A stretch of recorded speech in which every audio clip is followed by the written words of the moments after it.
His music shifted the ground beneath soul and R&B. But the silence, that defined DAngelo almost as much.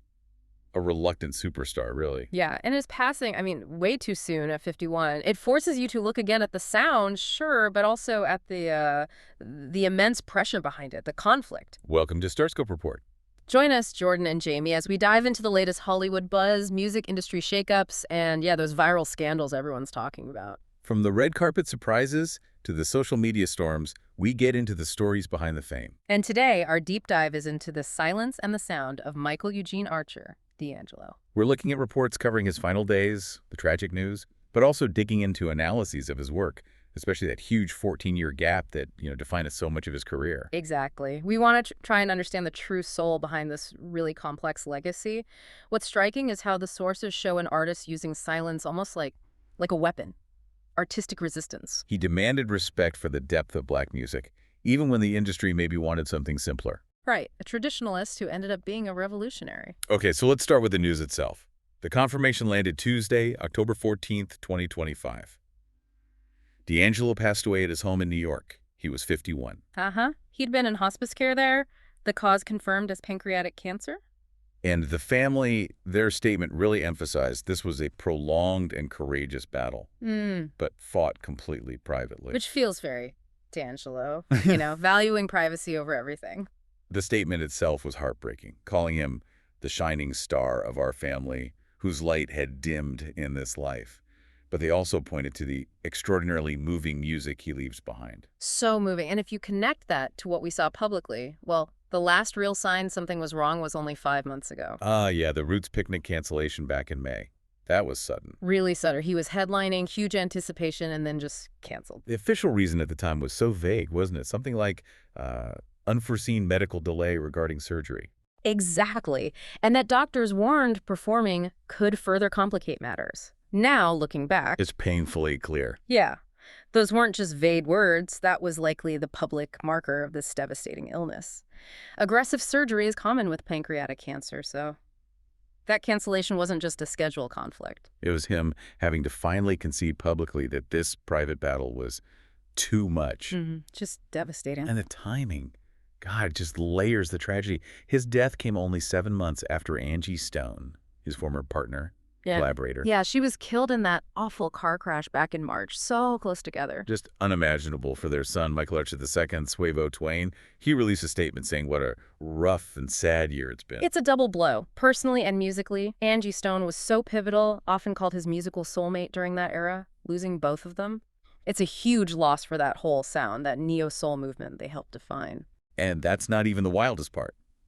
Later, we reveal why DAngelo's biggest commercial triumph, that iconic music video, became the very thing that forced him into hiding for 14 years. Yeah, you definitely won't want to miss that pivot point in music history. Seriously, if you're loving these industry secrets and deep dives, hit that subscribe button right now so you don't miss anything.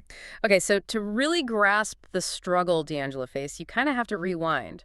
Back to Richmond, Virginia. Right. His roots. Son of a Pentecostal minister, playing piano at age 3. The Black church was his first conservatory, basically. That deep grounding in gospel, those harmonies, that feeling, it's the bedrock of everything. Absolutely. So when Brown Sugar dropped in 95, man, it wasn't just looking back at old soul. No, not at all. It was synthesis. He took that warm analog feel of like 70s soul, but fused it with the grit, the swing of 90s hip-hop. Think A Tribe Called Quest, those kinds of complex behind-the-beat rhythms. It was so unique that the industry literally invented a term for it, neo-soul. Right, Kedar Massenberg coined it for marketing, and it defined a whole wave of artists. But DAngelo himself Hated it, immediately pushed back. He felt it limited him, boxed him in. He famously said, "I do black music." Full stop. emphasizing the entire tradition, gospel, jazz, funk, soul, hip-hop, all of it. Exactly. And importantly, neo-soul, commercially, it was kind of a bridge back to live instruments, back to analog sounds, pushing against all the slick, synth-heavy R&B dominating the charts then. So Brown Sugar was the arrival. Then Voodoo in 2000.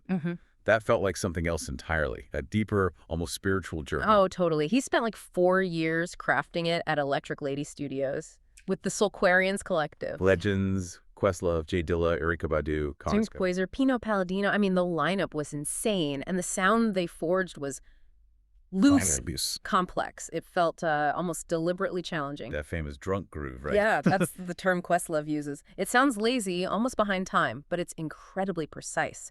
He and DAngelo would intentionally play behind the beat. Creating this incredible tension. Huge tension. It floats. It's got that New Orleans funk feel, almost liquid. You described it perfectly before a shamanic work. But then came the single, untitled, How Does It Feel? And that video. Oh, man, the video. Pure minimalism. One continuous shot.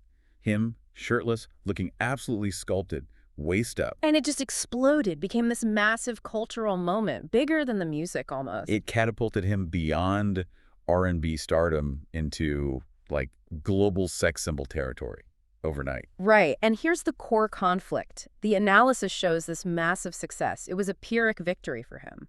Deeply troubling. Because the visual completely swamped the music. Exactly. He was reportedly devastated, even traumatized that his body, the image, totally overshadowed the sonic depth, the spiritual complexity, the themes of masculinity he was exploring on Voodoo. That's fascinating. He became one of the first big black male artists, maybe objectified to that degree, kind of flipping the usual script in pop. Yeah, that's a really sharp point.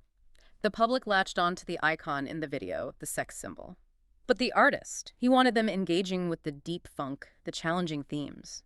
So was it just about looks? Or was it that the media, the industry, couldn't handle an artist that complex who also looked like that? They needed the simpler package. I think it's probably a mix, but heavily the latter. He felt trapped by the visual. That disconnect, it wasn't just annoyance. Sources say it was the main reason for the 14-year silence that followed. Wow. So he retreated, became a recluse almost. Pretty much. And for him, that absence wasn't failure. He saw it as artistic resistance, pushing back against an industry celebrating him, yeah, but for totally the wrong reasons. So if the silence was resistance, the return was a statement. A massive one. December 15th, 2014. After 14 years, Black Messiah drops, no warning. Credited to DAngelo and the Vanguard. And the timing, that felt incredibly deliberate. Hugely deliberate. This wasn't just new album out now. It landed right in the middle of the nationwide protests after Michael Brown's killing in Ferguson, Missouri. Suddenly, tracks like The Charade, they weren't just songs. They felt like the immediate soundtrack for the Black Lives Matter movement, which was really gaining momentum then. Totally. Those lyrics, all we wanted was a chance to talk. Instead, we got here walking on the charade. So visceral. So timely. And the sound matched that urgency, didn't it? Oh, absolutely. In an era where everything was getting super polished, digital, quantized, Black Messiah was the opposite. Fiercely analog, raw, dense. You're kind of murky layered. Right. It intentionally evoked that political, chaotic energy of, like, Sly and the Family Stones, there's a riot going on. It sounded like the unrest he was singing about, a sonic mirror. It just cemented his status, didn't it, as this untouchable musician, someone who could pull from the entire history of Black American music. No question. His voice alone, moving from that raw gospel fire, that church cry, to that smooth, ethereal, almost Prince-like falsetto, and the harmonic complexity underneath it all, drawing from jazz, it's just unparalleled. There's that great story about Nile Rodgers hearing the Brown Sugar demos back in the day. Oh, yeah. He said the tapes were just smoking. He told DAngelo's manager, basically, don't touch a thing. Release it as is. That says it all. Stay tuned to make sure you subscribe so you don't miss what's coming next. The tributes DAngelo received show his legacy is far bigger than neo-soul. It's really the backbone of modern music. Yeah, you see that influence reflected in the sheer range of artists who reacted to his passing. The grief was immediate and came from everywhere. Like fellow pioneer Jill Scott, just heartbroken, saying, "This loss hurts. R.I.P. genius." Even the OGs, like Bootsy Collins, mourning a friend, a creator in legend. And then the generation he directly shaped. Tyler, the creator. Yeah, Tyler said Voodoo helped shape my musical DNA, called DAngelo a savant, a true alien. High praise.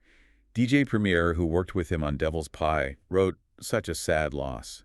Sleep peacefully, love you, King." Just immense respect across the board. That kind of universal admiration really solidifies it. He wasn't just a genre guy. He was a synthesis point. Funk, hip-hop, soul, gospel, jazz. Yeah. He wove it all together in a way that resonates through so much music today. Which makes the final irony almost unbearable. Right. Just last year, Raphael Saadiq, his close friend and collaborator, confirmed DAngelo was in a good space. Yeah. And working on a new album. Actively working, yeah. So his discography closes now, not with a fade out, but with this silence. The loss of a final masterpiece we'll just never get to hear. It's heavy. His whole legacy feels defined by these beautiful, difficult contradictions. Absolutely. The reclusive superstar, the reluctant sex symbol, the perfectionist with just 3 albums in 3 decades. A traditionalist who somehow revolutionized everything. He wasn't chasing hits or trends. He was chasing a truth in the music. And with each album, he forced everyone to rethink what soul music could even mean. He really did recalibrate the definition. He showed that sometimes artistic integrity means you got to step away from the applause, retreat from the noise. Make the world listen on your terms. Complex, analog, demanding terms. That refusal to be easily packaged, easily consumed. Well, maybe that's his ultimate lesson. It feels like it. A powerful one. You've been listening to Starscope Report, where Jordan and Jamie uncover the stories shaping Hollywood, music, and pop culture. Thanks for tuning in, and don't forget to subscribe for more stories that keep the stars shining.